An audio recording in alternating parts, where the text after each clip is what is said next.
Hey there, everyone. Thanks for joining me for another one-man review. I'm back to check out Volume 2 of Dragon Ball Z. I'm going to go through all of them in order. This is something I started doing after the passing of Akira Toriyama. He's not a creator I'd ever spent time on really before because of just the preconceived biases I had about Dragon Ball Z after so many years of teaching and seeing kids talk about it and stuff. But talking to Sean and Brandon about Akira Toriyama really opened my eyes to what a powerful and important creator he is. So I'm jumping in on this. I know, like, this is probably most revered amongst the kids, but amongst artists is probably the least revered book of his. People tell me I should read Dragon Ball first, but this is the one I have in my house. So this is what we're gonna go with. I'm noticing that these like story covers, the little title pages where they have a lot of machinery and cars and people in race suits really stand out to me. I really like this look, and I don't know why these were like the title pages because nothing in the story suggests this type of look. But I really like this look, and I almost wish Dragon Ball had had more of this look to it. So I always enjoy those. This volume starts again with Goku being dead. There's this talk about like people's power and stuff, where I wonder again, when this gal here, blanking on her name, when she gets this thing that she can put over her eye that tells her what people's power level is. I'm still wondering what the mechanism is for that. The emotional stakes get upped again and complicated in this because Piccolo, who I'm getting the sense was the main villain throughout Dragon Ball. This is why I wish I had read Dragon Ball first, but I already had this for Jack. So I get the sense that he was the main villain in Dragon Ball. He's now like kind of helping the good guys save Earth from the Saiyans, so he's kind of becoming a good guy himself. But he's going to take Goku's son and train him. So now you get this child character who's going to have two father figures who are basically previously enemies. We get introduced to the land of the dead, where Goku has gone because he's died. He's not gone to heaven or hell yet. He's got to go on this quest to be trained by this great master from the land of the dead, and he's got a year before they're going to bring him back with the Dragon Ball, because that's when the Saiyans are going to get there. Some really interesting things here where this character, who I'm also assuming was a big part of the Dragon Ball series, because he's talking about he's the one who made the Dragon Balls and he has something to do with Piccolo. I'm a little lost on all of that, but he's giving some explanation in his head. This is how they're getting the previous information you need to know across. And then this God character says, "Will you quit thinking so loud?" So I just think that's a funny little joke. And again, this is where I really like Toriyama the best, is in the more cartooning moments than the actiony moments.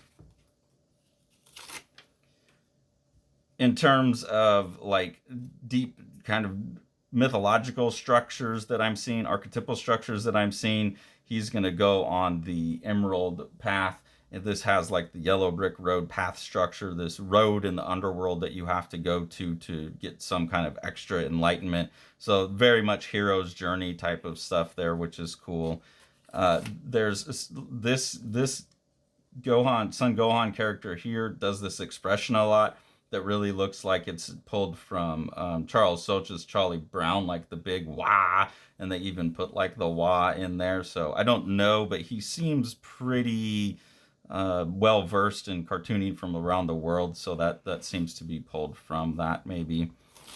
Um, Another standard kind of joke that I guess because I've worked with Dave Sim, but I see it a lot. Like this idea of throwing a baby is always kind of funny. So I thought that's a fun scene there. But then again, showing children that kids can be really powerful. You have this character really level up and become a super powerful character that blows down a mountain. And scares even the bad guy. So showing kids that they can be strong as well. I'm sure that's a lot of the appeal here. And then you have Son Gohan make a did I do that joke? So again, I don't know if that's just coincidence or if that's in the translation, that there's a similar statement that's popular in Japan, or it's just coincidental that he's referring to Urkel there or not. But it's interesting to see those things and wonder where they come from. while Piccolo is training Son Gohan, the first thing he does is tell him that he has to learn how to be self-sufficient. So he says, I'm going to train you for a year, but the first 6 months is basically I'm just going to leave you alone and see if you can survive. And I think that's actually really a good thing to embed in a story geared towards kids, that the first step to being a powerful person is self-sufficiency, learning how to take care of yourself and not rely on other people. Now, I will say that the majority of students that I have had substituting and as a professor that are super uh, Dragon Ball Z fans, they don't seem to have that in them. So it's strange to me to see this, like, really, this book that's really about doing hard work and, always leveling yourself up, that I don't see that attitude in the students. They tend to be the biggest corner cutters in a lot of my classes. So that's a bit of a strange disconnect for me, because when I'm reading, I think this is great messages for the kids. We kind of up the stakes again, that the Dragon Balls, after they're used to bring Goku back from the dead, they are going to like be dead. There's not going to be any more Dragon Balls, or at least the set that is on Earth. So I think that's a pretty good way to raise the stakes there. Then we get a fun scene here where Son Gohan has to fight a dinosaur, so every kid is going to enjoy fighting the dinosaur. We also find out what happens to Saiyan when it's in the full moon. I get a sense that this might have happened in the previous Dragon Ball stuff, but I'm also getting the sense that the knowledge of the Saiyans wasn't in place until this, because Goku didn't know that he was a Saiyan. So I imagine that him turning into a monkey wolf thing had to have happened, but they didn't know why, and that he used to have a tail. So again, I do feel a little lost without that prior knowledge, and I don't think that there's enough in here so far to really make me feel totally caught up on everything, but not enough to really hold me back from being able to enjoy the story. Really cool idea here when we get to the end of this big Emerald Road, that the character that Goku needs to meet is up on this like very tiny world that he has to get kicked up by this big tail. Really like the just kind of perspective that has to happen when you're on a globe. I think it's pretty cool looking. Also, the idea that it has really high gravity, so it's going to make him stronger by being on there.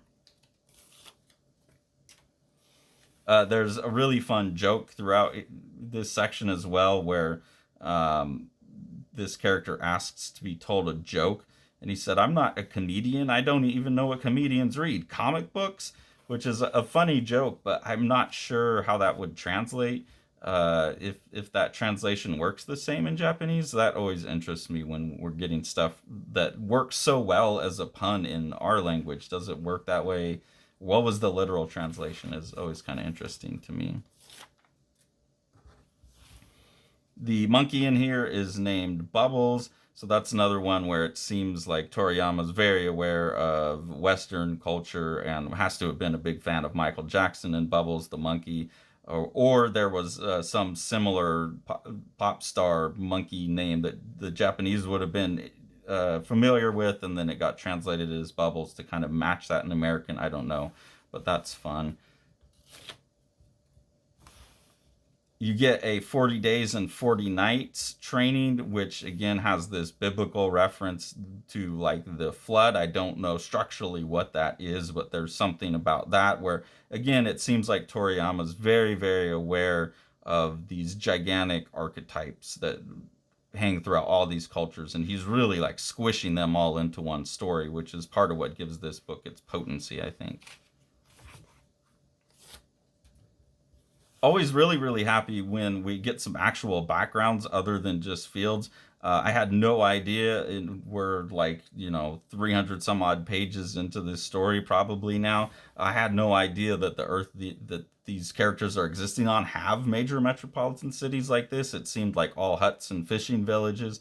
So this is really cool for me to see, and makes me excited for future episodes where like maybe more of this kind of stuff is at stakes. That seems to up the stakes for me again, that cities could be destroyed. When you just have like 6 people in a fishing village fighting aliens, like you don't get the global scale of destruction that could happen. So this gives me hope for more cool backgrounds as we go. really grotesque little character here that's head splits open and spits like acid or something. Kind of a strangely phallic imagery in there for a kid's book, but that's how you be subversive with kids' books. Then we get a series of characters dying. We have Yamcha's dead. Really, really cool scene here with, again, some really cool effects kind of carrying the action. Another example here of the effects carrying the action. A cooler pose on this one. And again, this has more to do with, I think, how he draws drapery. But also seeing some more of this kind of like Rob Liefeld-ish anatomy going on. So it makes me wonder about what the appeal of that is as well.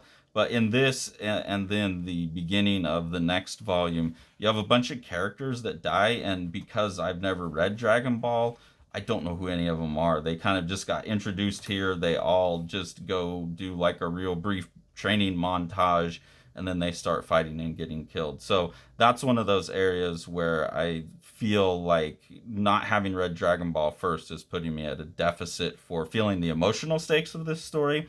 Even though, like people like Jack and a lot of my students will tell me you don't need to read Dragon Ball. Dragon Ball Z is the cool one. Read that. I start to think maybe I should listen to like the older artists that are like, yeah, you should read Dragon Ball first. Like you'll like that one better. But I also feel that like as some of that stuff gets worked out in the first couple of volumes, that then the stakes of this story will take over and I'll be able to enjoy it for what it is. So again, really enjoying this a lot more than I thought I would. Starting to really get a sense for why this is such a popular series. And like I said, in the moments where you get these like buff guy action sequences, I really see what I believe are Toriyama's strengths, and from what I'm hearing from other people are his real strengths in the cartooning, and it very much makes me want to go out and get the rest of his non-Dragon Ball Z work.